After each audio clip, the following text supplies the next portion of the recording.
Professional YouTuber almost forgets to plug his mic in. What is up, everyone, and welcome to Ask MandR, episode 325, the series where I answer your questions. On this episode, oh boy, people were not happy about LEGO instructions last week, so we'll talk a little bit more about that and many other topics. If you have a question or topic for next week's episode, leave in the comment section below. If you enjoy the video, hit the like button, and it's October 1st, guys. It's that time of the year.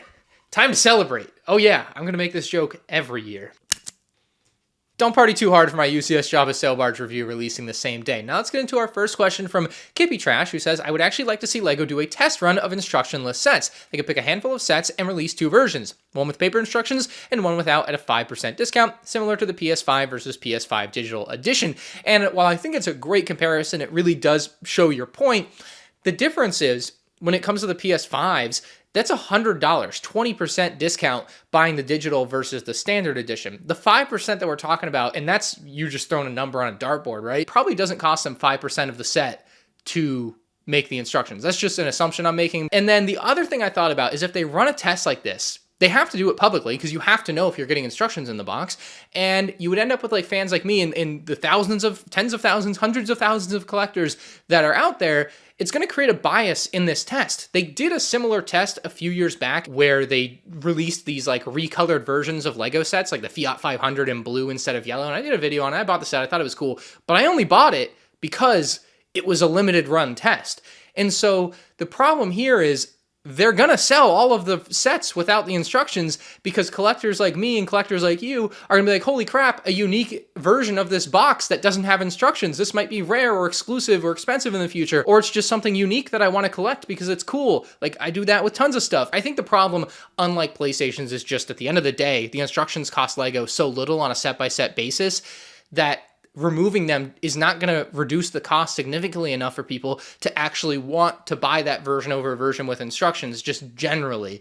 And then also, like, at the same time, they're probably not, in the long term, going to produce two versions of everything, one with and one without instructions. So it's kind of like a slippery slope. Once you go over, it's like you either do them all without or all with, and hopefully they stick to all with. Next up from Clayton, he says, do you think the prices on the secondary market for the original UCS Slave 1 will go down once the UCS Slave 1 from Jango Fett is released? And I don't think so, but your question made me look up the value of the UCS Slave 1 from 2015, and it looks like it's pretty much flatlined for the last couple of years. It definitely hasn't gone up in value, definitely hasn't gone down in value. It's like a pretty straight line. I think I've talked to one or two people that told me they actually want to sell their original UCS Slave 1 because the new one is coming out and they just want the Jango Fett one and not the Boba Fett one.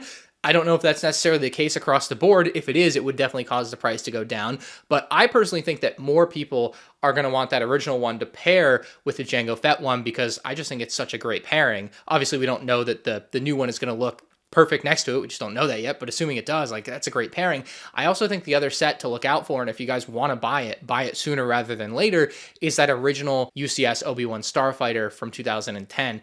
That set is also one that's already become pretty expensive in recent years. It was never that expensive, and just like in the last few, I was looking it up because this Jango Fett Slave 1 rumor was popping up, and I was like, people are going to want that set, and it's like $400. There's like barely any available in America, so if you guys were wanting that set, or maybe want it now, I would buy it sooner rather than later. So I think both of those sets, I know you didn't ask about the second one, but neither of them really have much of a chance of going down in value with the release of Jango Slave 1, just because I think both of them are really good pairings next to it in the UCS realm. This is 542 says, do you think Plo Koon's ship should be in light blue or dark blue? Personally, I think dark blue is more accurate, but the light blue would be more nostalgic.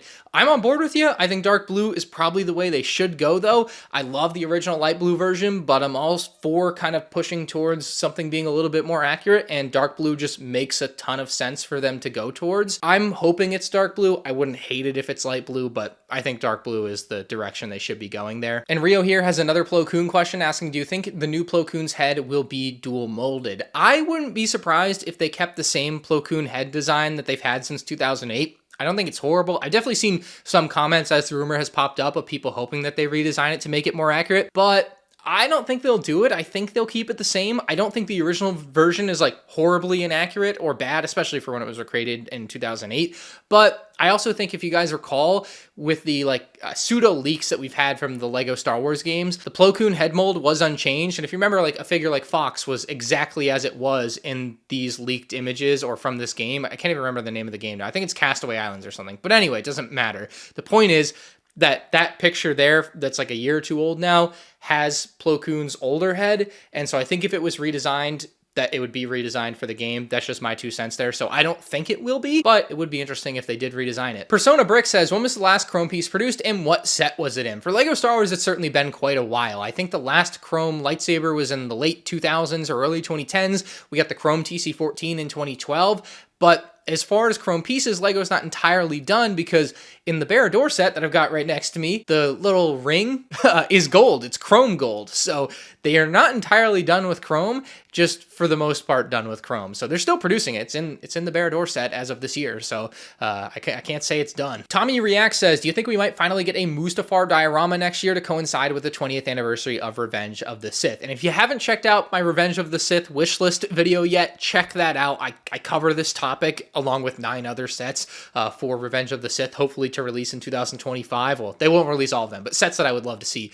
And I think it's interesting because there are no rumored dioramas for the first half of 2025. Like, there aren't any coming out. So that hasn't happened since they introduced dioramas. And I think it's really weird, and I don't know why. And it's kind of like that time battle packs disappeared for a year. It's like, where are they? Why aren't they coming out in the first half of this year? And there's 2 answers. First answer is a very bad answer, and that's there's no dioramas at all coming next year or for the foreseeable future, and they're done with them. Just low-key, I wouldn't be completely shocked because I constantly see dioramas on clearance and on deep discount. But at the same time, like, are they really going to throw away the opportunity to do a couple or 3 very cool Revenge of the Sith dioramas that you know are going to sell because you can put in minifigs that are going to kill it, like a Duel on Mustafar diorama you bring up? I also covered Palpatine's Arrest diorama. That's a pretty obvious one. It does appear, though, if they do come out next year, it won't be in the normal slot. In the first half of the year, it wouldn't be until something like August of 2025. And I was reading a little bit online, something I didn't even mention in my other video, that like maybe Revenge of the Sith will get a theatrical re-release next year. And it just, I don't know, I started to get really hopeful of like, maybe there's some late year Revenge of the Sith thing going on for the anniversary, and they're releasing this like sub-wave of Revenge of the Sith stuff to coincide with it. I don't know, I'm maybe thinking too far outside the box there, but I feel like 2 sets next year, there's no way that's it, right? So the summer's got to have something, and I think there's really good odds if it's ever going to happen, it's got to be next year. Folk says, are we likely to see a remake of the 10212 UCS Imperial Shuttle soon? It's been almost 15 years since the original set came out, and it's so expensive now. And by the way, is it still your favorite Star Wars set? In my heart, it is still my favorite set. I think it's unlikely that we'll see it super soon. Just kind of the problem that we've run into is they haven't expanded the number of UCS sets per year, bar the 1 year where the UCS gunship came out, they did 3. I really think they should be doing 3 UCS sets at this point. I think the market can handle it, basically. Maybe the 3rd one every year shouldn't be $500, $600, $700, $800, but if you do 3 per year where one's $240, one's $350, and another one's $350 or whatever, like that would work. And you're not doing the $500, $600, $700, $800 sets anymore every year because there's only so many of those you can do anyway. So I'm kind of hoping if in the future they kind of scale back the pricing, but can bring in another UCS set, that it would be more likely that we would see that.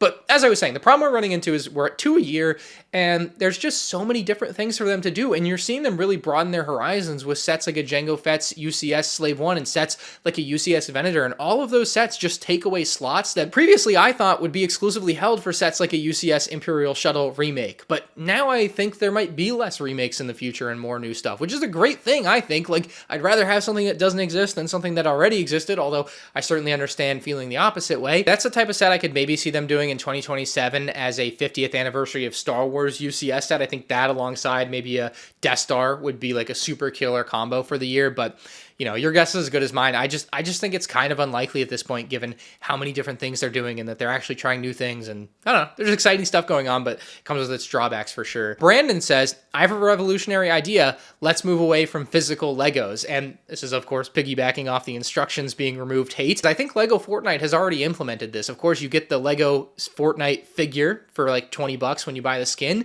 but I think they also released Lego Fortnite sets in Fortnite. They literally released the ability to buy kits like Lion's Night Castle for 2,500 V-Bucks. It says it includes 10 kits and 65 decor items. You've got Der Burger bundle that costs 2,000 V-Bucks. I think that's $20 US for everyone that's older than me. Lego and Epic Games together are trying to move away from physical Lego. Of course, they'd rather sell you something digital that they don't have to ship across the world and produce and manufacture. It's just, you know, pixels on a screen. So They kind of are. I know you made a joke, but they are doing that, low key. So, next question from Michael. He says, of all the LEGO Star Wars sets that are retiring at the end of the year, are there any must-buys in your opinion? I got the UCS AT-AT already, so you can rule that one out. You knew exactly what my answer was going to be. But I also, by the way, when you ask a question like this, I really appreciate that you, put in the one that you've got, because that really helps me answer too. So for your convenience, I'll make and put up a graphic of all of the sets that are supposed to retire by the end of the year. I know I did a video earlier this year, but this is like the updated, most recent list of everything that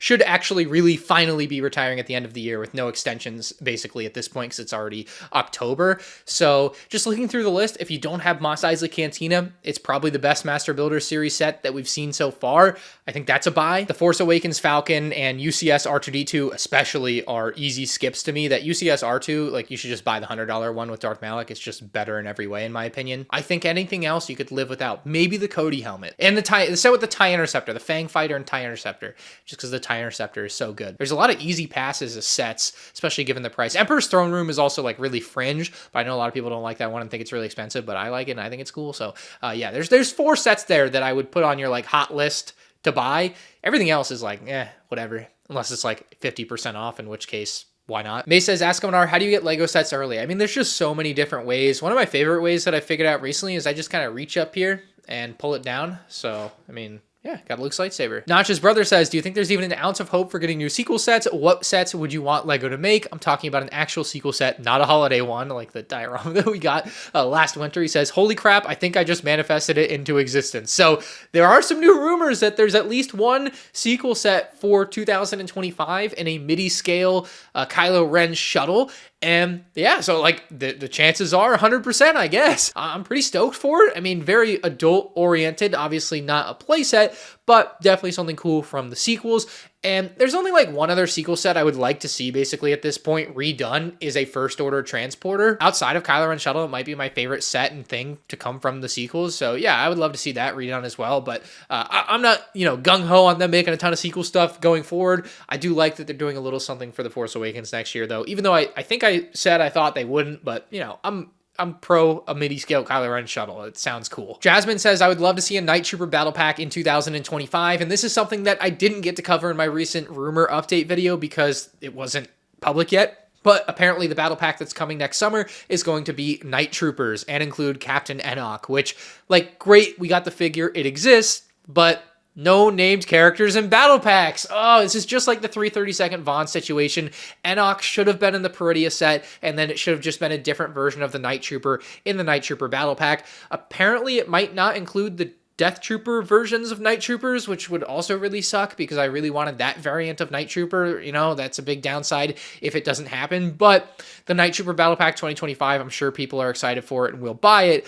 It just loses a bit of its army buildability because it includes a named character when the named character had a perfectly good other set that it could have been included in. Buckethead Film says, do you think there's a chance for a Count Dooku next year in a set that takes place at the beginning of Revenge of the Sith? And I think if they do a combo Anakin and Obi-Wan Starfighter, Count Dooku should absolutely be included because then you could still have Anakin, Obi-Wan, and Count Dooku fighting. You don't have to do the whole scene bit where they necessarily chop his head off. You don't have to include the part where Palpatine is being, been restrained at the seat. So you don't have to have any of that build is basically what I'm saying. But the reason I think this is so sensible is back in 2014 with the droid Tri-Fighter, they included Palpatine with that droid Tri-Fighter. There's no reason Count Dooku couldn't be included with a couple of spaceships also from the same scene from the beginning of the movie. So I think that if they end up doing those builds, he should 1000% be included. It's been way too long without Count Dooku. So, fingers crossed, but that's a set that I think very likely would include him if they make it for 2025. And then again, that's assuming they thought of that idea. But our final question comes from Revan, who says, what a year to be a Jango Fett fan in 2025. Will I be opening and reviewing the carrying case set that I own? I don't think anyone on YouTube has done it, but on the other hand, it will lose a tremendous amount of value, and there are tons of 7153 reviews. So my original intention when I bought the Jango Slave 1 with carrying case, I think I paid $12, $13, $1,400 for it. I wasn't going to open it, I think. And then I decided I'm going to open it. I think it'd be really cool if I made a review of Jango Fett Slave 1. The thumbnail was just the normal box, and then the review starts, and I've got the whole thing. And I thought that would be amazing, and it'd be just a really cool thing to do. And then, as the UCS Slave 1 rumor popped up, I decided to look up the value of the carrying case and everything again on eBay, and I think it was $3,000, the cheapest one you could buy. And I was just like, man, I'm breaking that plastic and losing immediately $2,000 of value, because I went out and I bought a Slave 1 sealed in box for, I think, $970. And then I bought the carrying case brand new for like $80. So I got the whole thing for basically $1,000. And the thing that I could open to have that same thing is worth like $3,000. So as a collector, I was just like, I got to keep that original thing together because it just looks so cool for display. And then if I ever want to sell that whole thing one day, basically for the price I paid for the new stuff I just bought, I could pay for everything and probably make a profit on top of it. Like, I was just like, mental math, it just makes sense. I have to do it that way. There are cases where I will, break open a box like Darth Maul, not caring that it's losing value. Like, it doesn't always matter. But this is one of the few cases that I was like, man, I don't think I could do that. I don't think it makes sense financially. I don't think it makes sense as a collector, because now I have the 2-in-1 set to show off sealed and boxed if I ever do some sort of display thing at conventions or whatever. Like, there's so many applications for it, or if I just ever want to sell it. I'm happy with my own decision, and that's what matters to me at the end of the day. And so I ended up buying a new Slave 1 sealed, and I'll be opening that and reviewing it. But I won't be opening the plastic on the original thing because it'll cost me $2,000 to do that effectively. And that's just silly money moves. Anyway, if you guys enjoyed this episode, hit the like button. If you're new to the channel, subscribe. And if you have a question or topic for next week's episode that hopefully doesn't include paper instructions or no paper instructions, leave it in the comments section below. See ya.